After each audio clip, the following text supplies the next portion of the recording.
Hi guys, welcome back to the channel. Today I've got 4 replays in the German Tech Tree Tier 10 tank destroyer, the Grille 15. Now if you did like the video, as always, don't forget to like and subscribe down below as it really does help out the channel. And yes, the Grille 15, it's been buffed. Now this was actually one of my favourite tank destroyers even before the buff, because I don't know what it was about the tank. I just clicked with it. The gun was beautiful, the mobility was good, the camo was so-so, it kind of worked but sometimes didn't. But I just loved the gun on this tank, how quickly it got aimed in, how consistent it was. The DPM was pretty good, and then I could also get to those really aggressive positions and use it to good effect because you go at 60 kilometers an hour and you pretty much always hit it. Adding to that fact that you had 8 degrees of gun depression, it meant that you were great on ridge lines as well. You just had the awkward moment sometimes with a 15 kilometers an hour reverse speed that, you know, when you had to pull back and get away from gunshots, sometimes you could get caught out, because especially because you were a back-mounted turret, you really had to come up on top of a ridgeline to get the gun down sometimes, and it was a little bit awkward. But that's changed for the Grille. So what got buffed? Well, the moving concealment and the still concealment got buffed on the Grille, so they actually buffed it down. Or, you see, basically with the camo, the bigger the number, the better it is when you're looking at these buffed statistics. But basically, they buffed it so that the camo got better, is essentially what happened there. The on-fire penalty, so basically when you're on fire, got worse. That's something. The yaw limits on the turret went from 50 degrees each way, so it had a very limited turret traverse, to a fully rotatable turret, which is what you're looking at right now. And it looks so funky. We're so used to the Grille not having this that it just looks weird. But it's revolutionary for the tank. It really, really is. And the shot dispersion penalties during turret rotation went from 0.32 to 0.25, which means that when you fully rotate this turret and you're fully swiveling, the gun doesn't bloom out anywhere near as much as it did, which means this gun is ready to go really, really quickly. And adding to the fact that you've got ridiculous aim time anyway, you're just always ready to shoot. And this gun is just incredible. Adding now that you can fully rotate the turret, which is absolutely nutty, and your camo has got way better. This tank is so good now. It is truly juicy. It's a juicy, juicy tank to play, because you can get into position at that 60 kilometers an hour very, very quickly. I mean, you've got a 21.25 horsepower per ton ratio, which means you hit 60 kilometers an hour very fast, and you will pretty much always hit it. You can turn your turret to the back of the tank, exactly like you're seeing here, and you can poke up on ridge lines, pop over with the 8 degrees of gun depression that you get, and just pop big shots into people. You've got a 1.38 second aim time with the build that I'm going to show you, which just means that your gun just goes, pew, I'm ready, bang, and shoots people. You just smash them so far. I mean, you're just always ready to go, and it is beautiful for the Grille. Your accuracy at 100 meters is 0.22 with this build, which is just dirtily accurate. Your accuracy during rotation is 1.36, which isn't that great, but for a tank destroyer, it isn't too bad. And it's just a flat 3 accuracy during movement, which again is pretty not good at all. But for this kind of tank destroyer, isn't that bad. And the fact that you've got a 1.38 second aim time also means that it's absolutely fantastic, because, well, your gun does bloom out quite a lot when you've gone from full chat on the move. But 1.38 second aim time means that it doesn't matter, because you're aimed in the blink of an eye, and then you're ready to slap out that 750 damage that this tank has. You've got 279 penetration on the standard AP rounds, with 334 on the heat rounds, which is more than enough to pen everything that you're going to face at tier 10. Your turret rotation with the build that I've got as well is 28.24 degrees a second, which means your turret does actually turn quite quick for a turreted tank destroyer. It possibly feels like it probably turns a little bit too quick for a turreted tank destroyer. It's almost like a slower turret traverse of a medium, right? Which makes this tank feel even more like a fast medium with a big gun. You've got good ground resistances. Your view range with this build that I'm going to show you for this tank is 499 meters of view range, which means you will spot people quite easily at a very, very good distance, which means you'll be able to use your fantastic new still concealment of 263.77 meters with this tank, which is what you can now get with this build on this vehicle. To great effect. It means you can fire at good distance, not get spotted, use the great view range to be able to spot for yourself at distance, and then you can fire from further away, and it'll take longer for the enemy tanks to obviously come and find you, which is it's just fantastic for this vehicle. You've got 1200 meters a second shell velocity as well on the standard AP, which means the shell do fly pretty quick, with 900 meters a second on the heat rounds. So if you do load the premium heat rounds, bear in mind that they do fly slower than the AP, so you really do have to give a bit more lead to be able to hit your targets, okay? And with the build that we've also got 3.9k DPM, which is absolutely fantastic. So I've been saying with the build I've got, what do I run on this tank in terms of crew and equipment? Well, I run Born Leader, Rapid Reload, Sixth Sense, Situational Awareness, Steady Aim, Run and Gun, Camouflage Expertise, Silent Driving, Muffled Shot, and then Advanced Loader, Camo Net, and the Optics. Optics to be able to spot for myself, get myself up to that ridiculous view range so I can spot at a good distance. The Camo Net to knock the camo down to that 263 meters of still concealment, and the Advanced Loader, obviously, to make the best of my DPM like you always want to, especially in a TD like this. And then the 3 camo perks, because I want to reduce the effect of firing on my camo with the muffled shot. I want to reduce the effect of movement on my tank with silent driving. And I want to reduce the effect of the... Well, I just want to reduce the camo in general with camouflage expertise. And then I run Steady Aim and Run and Gun. Steady Aim to make the accuracy 10% better, as always. But it's one of those things, a little bit actually, to be honest, that this tank might be so accurate already that you might not have to run it, but then it's always nicer to be 10% more accurate, and then 10% more accurate on the move with Run and Gun. You might be going, well, you're not really going to be taking too many shots on the move with this tank. Well, the reason I do that is because it reduces the accuracy during movement, which means it reduces just quite how much your gun is going to bloom out on the move.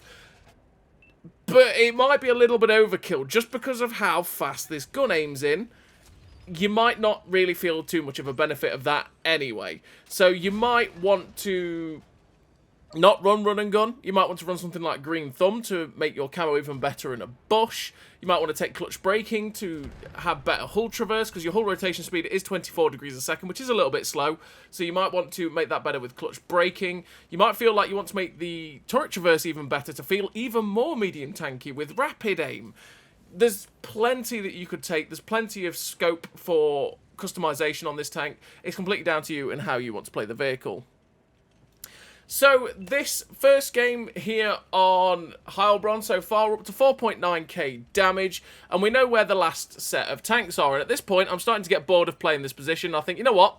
Let's go and be a scout. I'm going to use my camo. I'm going to use my good mobility, get up to the ridgeline up front, and then I see the Grille. We put the shot into him, and this is where we make a mistake. I should have just kept going past the T-50-41 to the next ridge, but unfortunately we get shut down by the Bayer. We made the mistake there. We should have just kept moving, but we didn't. I just got bored of playing the position. I thought, you know what, I'm going to go spot for my team in case that the other guys die at A6.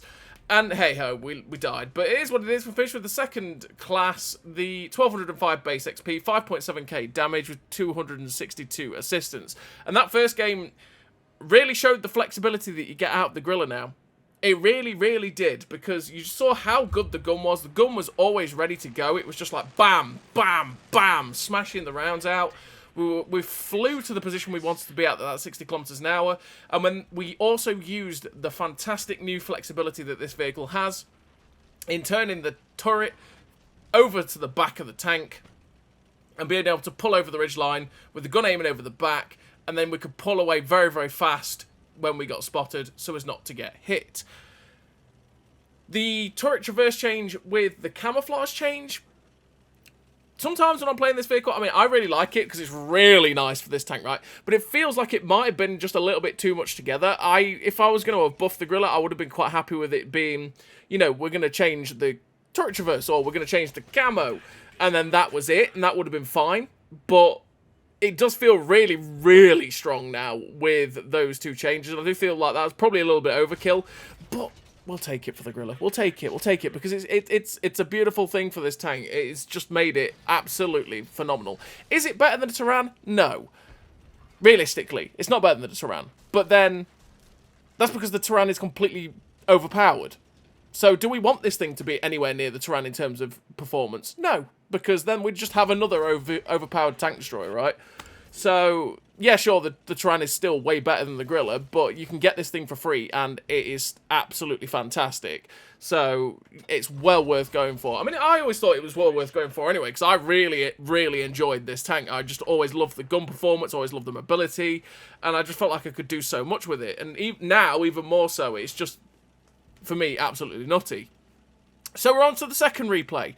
And this second replay, we're on Siegfried Line. We're up to 2.7k damage so far. Just looking for a shot on the M48 120mm. And sadly, we ricocheted off his turret there. I thought that shot was flying straight into his cupola, but it didn't hit.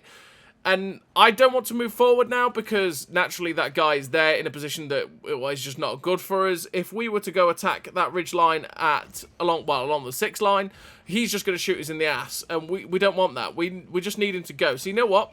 I'm just going to start moving forward. Put myself in a position where maybe I'll get a better shot. We look for that cupola shot again. And oh, the .22 accuracy was it? Is letting us down. That hit the floor.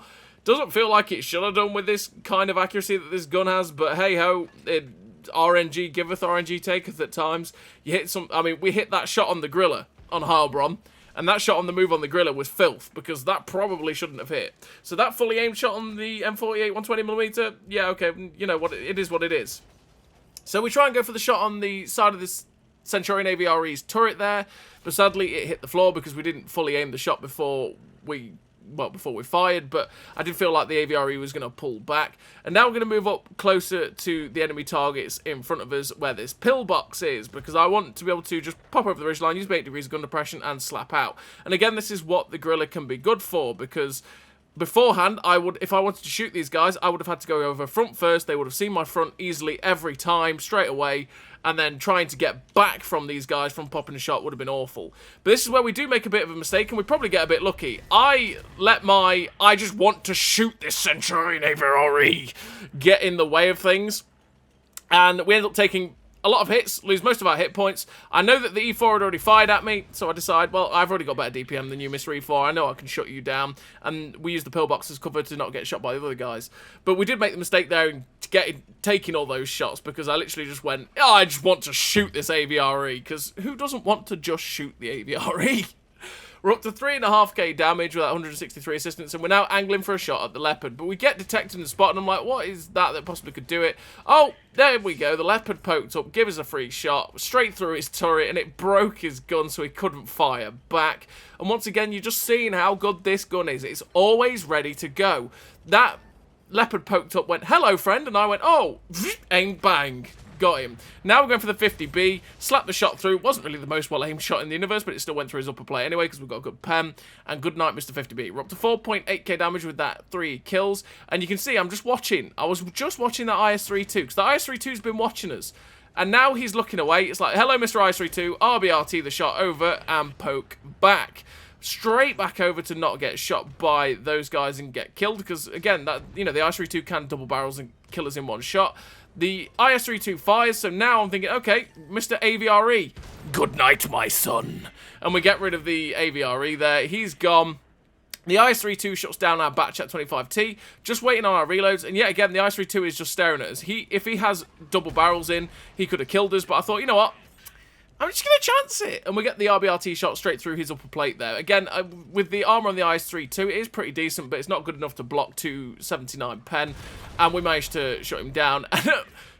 Eye for an eye, the Sheridan with the Derp gun hit us on the move. We hit him, and we kill each other. And we finished the game with 6 kills, 7.1k damage. The top gun, the first class, the high caliber, for 1,525 base XP. A really great game there in the Grille for getting that 6 kills and the 7.1k damage. We got really unlucky there to get finished off by that Sheridan, because number one, he hit us on the move with the Derp gun, and then he also managed to pen it as well. Sad times for us. Sad, sad times. But we're on to the third replay. And the third replay, we're here on this map, which is Nomini Nom. And on Noman Han, from the good spawn, which is what we've got, we are going to go to the ridgeline at D4 and try and fight around the coordinates of E3, D4, around those ridges there. And this, again, is where the Grille 15 has become fantastic. Because, again, this ridgeline fight was going to be exceptionally awkward without the 360 turret. Why? Because we'd have had to pull over front forward, which meant they would have had 3 shots of our upper plate, lower plate.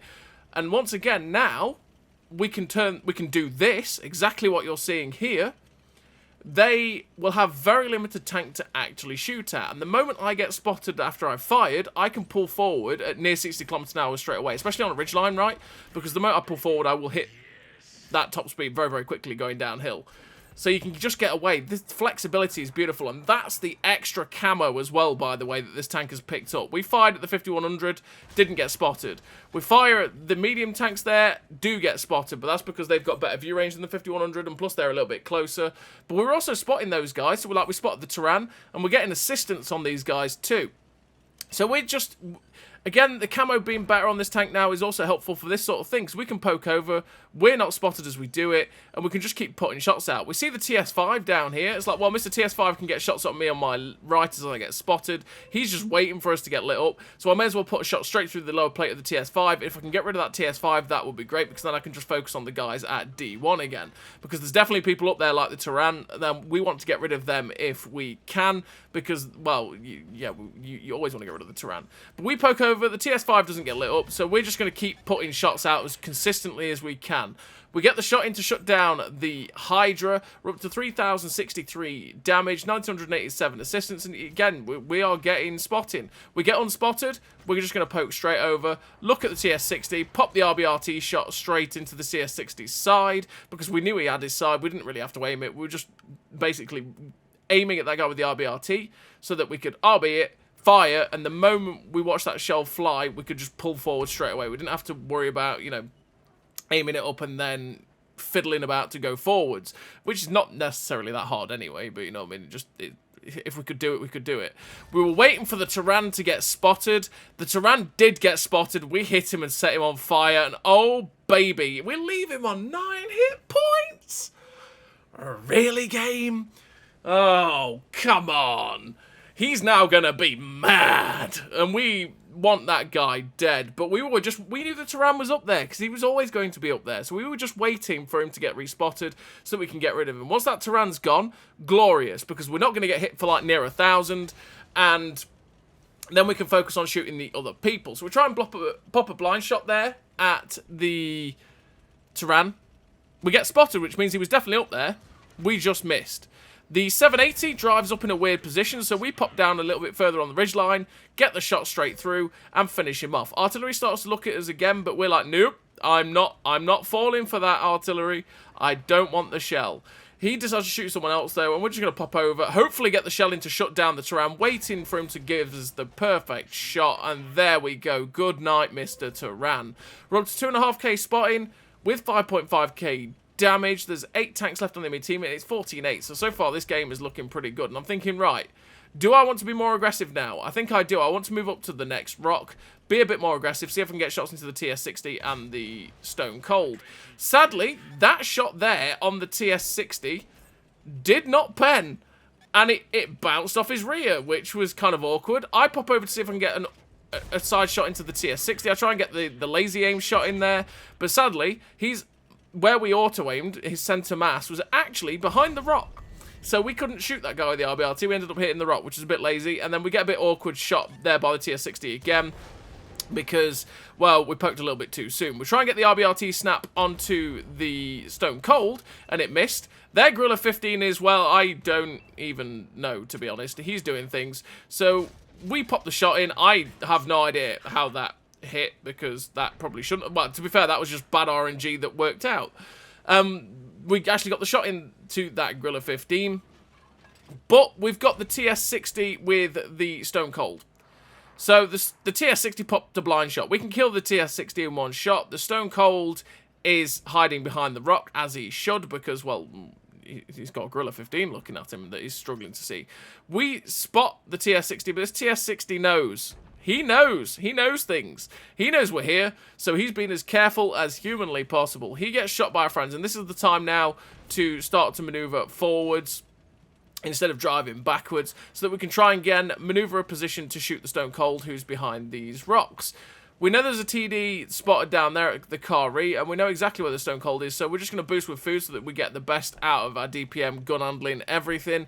And we're going to try and maneuver ourselves into a position where maybe the Stone Cold will give us a shot. So he's tracked, and I think, well, he's being shot in the front, right? He's going to pull back into a position where he can try and get safe from the shots from the front, and he'll give us a free shot. And that's exactly what happens, and we managed to pop the shot in to shut down the Stone Cold, putting us on 6.8k damage with 3,000 assistance, the 4 kills, and then there's only one tank left in the Grille, but sadly, we can't get anywhere near that Grille. And we finished the game with a really nice total there for the German Tier 10 Tank Destroyer. Finished with the 4 kills, 6.8k damage, 3,017 assistance, the Ace Tanker, the High Caliber, with the 1,614 base XP. A really great game there for that tank.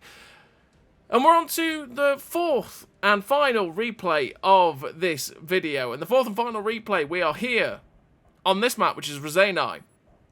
And once again, this is going to be a useful one for us on Rosenai, because we can use the new and improved camo to really good effect. There's lots of positions that we can take that are good sniper positions, good at distance for us to keep pummeling out the shots, not get spotted.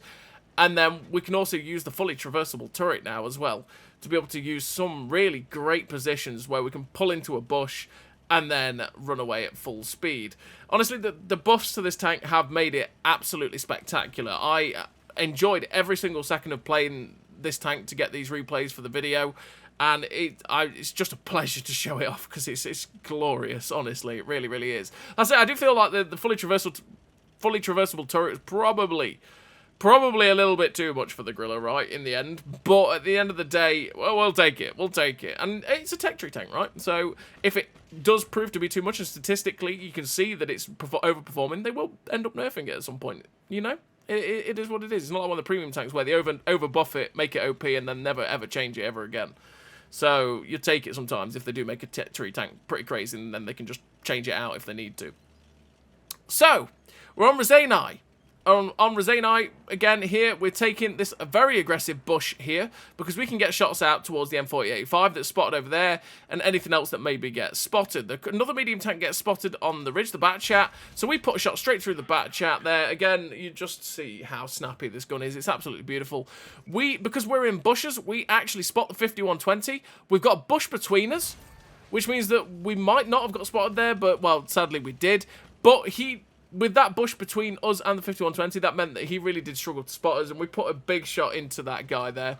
And again, that's why it's nice to be able to sit in the bush. That's why the camo's been fantastic for this tank, because he just didn't see us, and then that meant, obviously, there's less likely chance that someone's going to put a shot into us. So the gun, beautiful, shot straight through the side of that TVP 50/51 turret, and he's just sat there. And I'm like, has this guy gone AFK, or what has happened? But you can see me going, what happened? You know, what's going on, Mr. TVP? But we'll take the kill. We'll take it. So we're just going to back up again, see if this 5120 is still over here on this ridgeline. We'll see if we got a free shot. Great driving me as we drive up a turret wall there. The M4085 is still spotted, trying to attack our friends. So we're just going to stay and see if we can get a shot at him. But I see the IS-7. The IS-7's being attacked by the TD and the heavy tank. So you know what? We're going to go in and help this E100 out if we can. Try and get these guys progressing along this flank as quickly as possible. Make sure that they're not losing too many hit points. You know, putting a gun in the game, essentially, so we're not just sitting out the fight. So we put a shot through the back end of the IS-7, and oh, that poor IS-7 loses his head to the TS-60, and that guy is gone. He was starting to turn his turret towards us. I was thinking, why is he turning to face me? He's got an E100 to his front. But hey-ho. There's now the CS-63, and I'm going to poke over and shoot this guy. And I know this could be a mistake, because there might be stuff sitting at the back, and we take a big hit from the back for about 740 odd. And then we take another hit from someone sitting at K4. And yes, poking that CS-63, which I took as a gamble, definitely was a big gamble, and it didn't pay off. We put a big shot into the CS-63 for sure, but at the same time, we took we took two massive hits and lost most of our hit points, because we got hit by HE, and I'm thinking something's firing Hesh. No, something isn't firing Hesh. It's an E50 firing HE. And he managed to actually pen us with HE, which is a sad, sad time, because it's probably the only time that HE firing E50 is probably ever going to do anything. with that HE round. Because he also fired and penned a Marat with it as well, which, okay. So the Grille 15 at the back gets spotted. Once again, you see just how good this gun is. Just how good it is. It's fantastic. Honestly. Like, we snapped the gun on target, and you could just see it go, and it was ready to go. Instantly. Like, the damage was just ready to fly. It's beautiful. Honestly, it's beautiful. So we aim the shot towards the Grille 15, put the shot straight in. Once again, the gun handling is utterly phenomenal. It really, really is. So we're just looking for a shot towards T92. He's in a position we can't quite shoot. The TS60 pokes out, gives us a nice side shot. We put it straight through, set him on fire, but sadly, is he still burning? No, he is still burning. Look, he put it out then. And we're up to 6.8k damage. The EBR 90 is trying to help attack our friends, so we put the shot straight through his side for 821. That's a very nice roll there. Also damaging his wheels, and he is about to die because he's been attacked by all my friends. The TS60 is still spotted up at G9, but we can't get a shot at him. And everybody else that's left on the enemy team, which is quite a few tier 10s, are all along the BC line, going towards our cap or trying to attack the TD that is currently at A8. So what we're going to do instead is move across into a position to try our best to cover the cap if we can, because obviously if they attack the artillery will spot them, we'll get a free farm. If they get spotted going back, we'll get a free farm. So the batch at 25T gets spotted in an awkward spot. Gun's ready to go, snapped in, finishes off the French tier 10 medium tank. The TD, which is the TS60, still at G9, is attacking our friends. It's probably going to die. So I decide, you know what, I'm going to move onto a ledge somewhere where I can hopefully spot the B-line cross. If I can spot the B-line cross, fantastic. I might be able to get some free damage. The medium tank gets spotted at E8, which means there's just the Grille 15 and artillery left. So the arty might be in this corner, and the Grille 15 we could try and catch out as well. There's the M5355. We've loaded HE for the Grille, but we've got an M5355. Hello, Mr. John McClane. Well, no, you've just got to die harder, mate. And we hit him for 999. 999. Ooh. Beautiful HE round from the Grille 15. Honestly, because you got 950 alpha on the HE rounds. You do have 75mm of pen, which is quite nice for penning some of the artillery and be able to pen it yourself, pretty much. You're not really going to be able to pen waffly 100s anymore, which is a little bit sad. The Grille 15 gets spotted and is being attacked by our artillery. And we managed to snap the shot in on target. And, well, we didn't even hit that Grille 15. We hit the floor with the HE and it splashed him for 4, because that's all he had left. We finished the game with 3 kills, 8,933 damage. The Confederate medal, the sniper medal, the high caliber, 1,464 base XP. A really nice game again for the Grille. First class for nearly 9k damage. Okay, whatever. But that's the Grille 15. They're all the buffs. It's honestly beautiful. Beautiful. Beautiful tank to play. Now, that fully traversable turret, that extra camo is honestly beautiful. And the gun is amazing. So as always, everybody, thank you very much for watching. And I'll see you next time.